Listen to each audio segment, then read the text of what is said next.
Well, every mechanical these days has a practice head. And for a couple seconds there, we thought, let's just do what we've always done, but that's not us. So we started over, just like we did with the mechanical. Let's just start from scratch. Let's not take anything for granted. And so what we found is most guys, that anxiety, going from a broadhead, that first day in the field is really kind of unnerving because they've been practicing with field tips the entire time. And so a lot of guys wanted to actually shoot with their real head. But we thought, well, why don't we just build a practice head like a field tip, but also have it fly like a broadhead, because they aren't the same. So that's what we did, and we came up with the ballistically matched point, or what we call the BMP. Basically a field tip in the sense that you can shoot into any target, bag targets, foam targets, it doesn't matter. If you shoot it into your expensive foam target, it's not going to eat it up. They're cheaper to use, than the actual broadhead or even the practice heads, but they fly exactly like that broadhead. And so what we found is every head has its own aerodynamics or ballistics profile downrange. So with our wind tunnel, what we were able to do was first take the dead meat in all of its iterations and field tips, and you can see some of those behind me, and I'm holding one here as well, that we were able to print 3 times scale.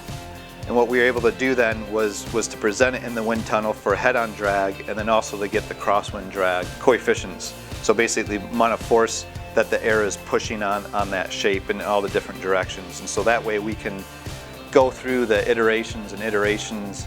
The physical testing, we did about actually 40 real-life physical 2-scale heads that we actually physically tested on our shooting machines.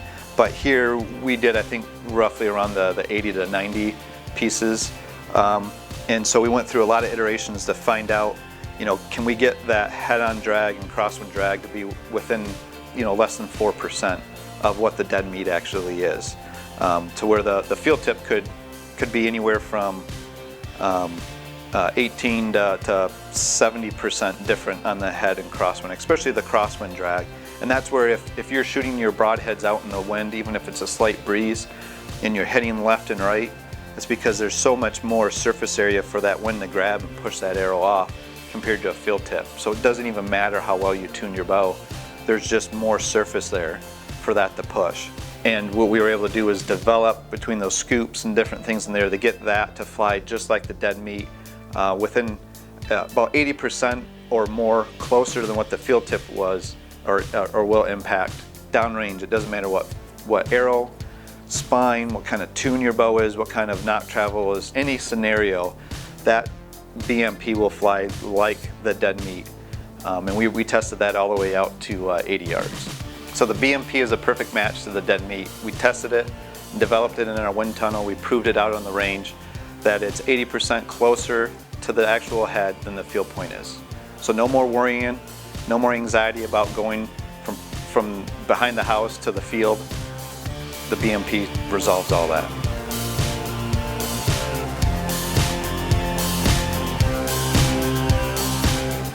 Well, the wind tunnel is actually about a mile behind us, so it looks a lot smaller than it is. It's really about $20 million. And actually, we had to kick the NASA guys and the SpaceX guys out of here for a day just to film this because it's such kick butt.